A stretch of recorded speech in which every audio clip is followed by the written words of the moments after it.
نماز عید کے حوالے سے چند مسائل ہیں وہ آپ کے سامنے رکھتے ہیں کہ سب سے پہلے نماز عید کا حکم کیا ہے، یعنی کوئی نماز فرض ہوتی ہے، کوئی واجب ہے، کوئی سنت ہے ہوتی ہے، کوئی نفل. تو جو عید الفطر اور عید الاضحیٰ کی نماز ہے یہ واجب ہے، لیکن ہر مسلمان پر واجب نہیں ہے. یہ ہر اس مسلمان پر واجب ہے جس پر نماز جمعہ واجب ہے.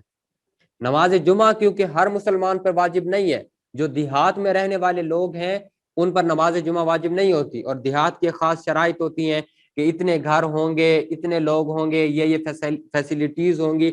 اس وقت جو ہے وہ ان لوگوں پر نماز جمعہ فرض ہوگی اور سب نماز جمعہ ادا کریں گے. اور اگر یہ فیسلٹیز نہیں ہے، جیسے ہمارے پنجاب کے اندر مختلف ڈیرے ہوتے ہیں، یعنی ایک ڈیرہ ہوگا وہاں صرف 2 گھر رہتے ہوں گے، دور دور تک، پھر جب انہوں نے اپنی کچھ سہولیات کے لیے جانا ہے تو شہر میں جاتے ہیں، تو پھر ایسے لوگوں پر ظہر کی نماز فرض ہوتی ہے، جمعہ کے دن جمعہ فرض نہیں ہوتا. اسی طرح عید بھی انہی لوگوں پر فرض ہوگی جن پر نماز جمعہ فرض ہے. ٹھیک ہے، تو یہ نماز جمعہ کے حوالے سے جو شرائط ہیں وہی شرائط اس کے اندر بھی لاگو ہیں. عیدین کی نماز کہاں ادا کی جا سکتی ہے؟ عید کی نماز صرف شہر اور ایسے بڑے گاؤں اور دیہات میں، یعنی بڑا گاؤں اور دیہات اس کے اندر مختلف فقہا کی مختلف شرائط ہیں کہ 300 گھر ہوں، یا ایک روایت میں یہ بھی ملتا ہے کہ 1000 لوگ ہوں، یا یہ بھی بعض فقہا نے لکھا ہے کہ اس میں آپ کی ضرورت کی ہر چیز اویلیبل ہو، یعنی آپ کو کوئی چیز فوری طور پر ضرورت ہو تو آپ کو شہر نہ جانا پڑے، وہاں سے ہی آپ کو اویلیبل ہو، تو پھر اس صورت میں اس کو بڑا گاؤں یا بڑے دیہات کے اندر بھی شمار کیا جاتا ہے. تو جہاں جمعہ کی ادائیگی واجب ہے تو وہاں پر نماز عید ادا ہو سکتی ہے. اور یہی وجہ ہے کہ جہاں جمعہ کی نماز جائز نہ ہو تو وہاں عید کی نماز بھی جائز نہیں، اس لیے ایسے مقامات پر عید کی نماز سے اجتناب کرنا چاہیے.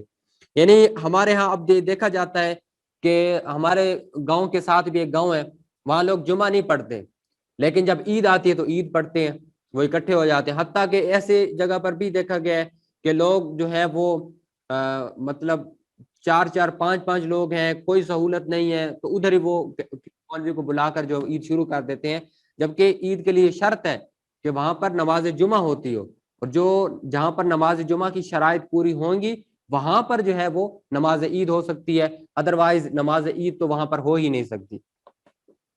عیدین کی نماز میں جماعت جو ہے یہ شرط ہے، یعنی یہ ممکن نہیں ہے کوئی یہ کہے کہ کیونکہ نماز عید ہو چکی ہے تو لہٰذا میں الگ جو ہے وہ اپنی نماز عید پڑھ لوں، بلکہ ایسا نہیں ہو سکتا. نماز عید شرط ہے. ایک مسجد میں اگر مثال کے طور پر نماز عید آپ سے رہ گئی ہے تو آپ کسی اور مسجد میں چلے جائیں جہاں نماز عید آپ کو مل سکتی ہے، لیکن بہر کیف اگر نماز عید کی جماعت آپ سے رہ گئی تو آپ کے لیے یہ ممکن نہیں ہے کہ آپ الگ نماز پڑھیں، بلکہ بہتر یہ ہے کہ آپ 4 رکعت نفل پڑھ لیں، اور اس میں آپ اشراق کا وقت ہے تو اشراق کی نیت کر لیں، چاشت کا وقت ہے تو چاشت کی نیت کر لیں. بہرحال آپ جو ہے وہ ایسے کوئی نوافل پڑھ لیں تاکہ اللہ تبارک و تعالیٰ کا جو قرب ہے وہ آپ کو حاصل ہو سکے. لیکن اس کے متبادل یہ ممکن نہیں ہے کہ آپ جو ہے وہ اپنی الگ نماز عید ادا کریں. اس میں نمازیوں کی کم از کم تعداد جو کہ نماز جمعہ میں شرط ہے وہ اس کے اندر شرط ہے. نماز جمعہ کے اندر نمازیوں کی کم از کم مقدار کی شرط یہ ہے کہ امام کے علاوہ 3 لوگ ہوں کم از کم. یعنی اگر مثال کے طور پر کوئی ایسی جگہ ہے جہاں پر امام ہے اور ساتھ میں 2 لوگ ہیں، بے شک وہ شہر ہے اور وہ وہاں پر جمعہ پڑھنا چاہیں تو وہ نہیں پڑھ سکتے. جمعے کے لیے شرط ہے کہ کم از کم امام سمیت 4 لوگ ہوں. تو یہی شرط عید کے لیے بھی ہے کہ کم از کم اتنے لوگ ہوں گے تبھی جو ہے وہ عید کی نماز پڑھنے کے اہل ہوں گے. صرف اس کے اندر باقی تقریباً جو بھی شرائط ہیں وہ جمعے والی ہیں. صرف ایک جو ہے فرق ہے کہ جمعہ کی نماز میں جو خطبہ ہوتا ہے وہ ہم پہلے پڑھتے ہیں اور وہ نماز جمعہ کا خطبہ فرض ہے، جبکہ عید کی نماز کے لیے جو خطبہ دیا جاتا ہے وہ عید کی نماز کے بعد دیا جاتا ہے اور وہ سنت ہے. ٹھیک ہے، تو اس لیے یہ فرق ہے، اور باقی جتنی بھی شرائط اور احکامات ہیں وہ سیم ہی ہیں. اب آخر میں ہم ایک دفعہ جو عید کی نماز کی ادائیگی کا طریقہ ہے اس کو ہم ریوائز کر لیتے ہیں اور اس کے بعد انشاءاللہ اس کو ختم کرتے ہیں.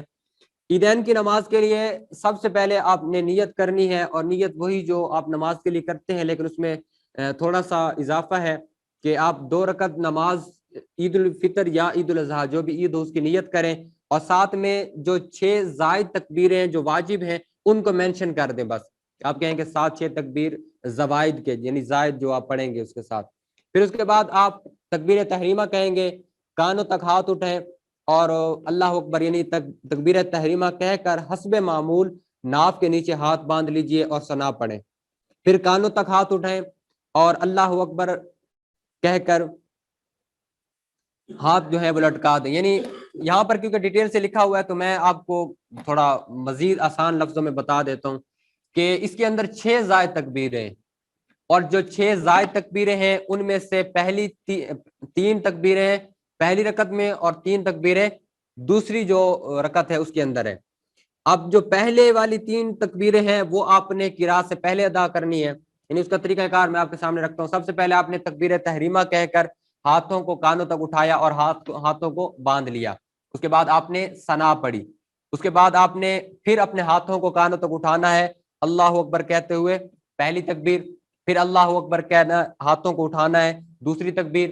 پھر اللہ اکبر کہنا ہے تیسری تکبیر، اور اس تیسری تکبیر کے بعد آپ نے ہاتھوں کو باندھ لینا ہے. ٹھیک ہے. اس کے بعد آپ نے تعوذ اور تسمیہ جو امام صاحب ہے وہ آہستہ پڑھیں گے، اور اس کے بعد وہ الحمد شریف اور جو بھی صورت وہ ملائیں گے ساتھ، اور اس کے بعد معمول کے مطابق رکوع ہوگا، سجدہ ہوگا. اور اب جب دوسری رکعت ہے تو دوسری رکعت میں امام صاحب پہلے قرات کریں گے.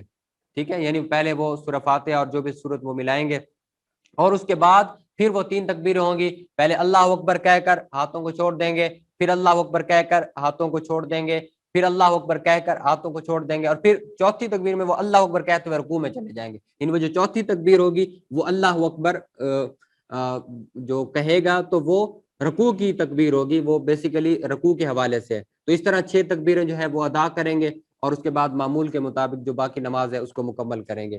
تو یہ عید کے حوالے سے مختصر طریقہ کار ہے، اس کو بھی ریوائز کر لیں. اور اس کے بعد پھر خطبہ ہوتا ہے وہ بھی توجہ کے ساتھ سنیں، اور اس طرح جو نماز عید ہے وہ مکمل ہو جاتی ہے.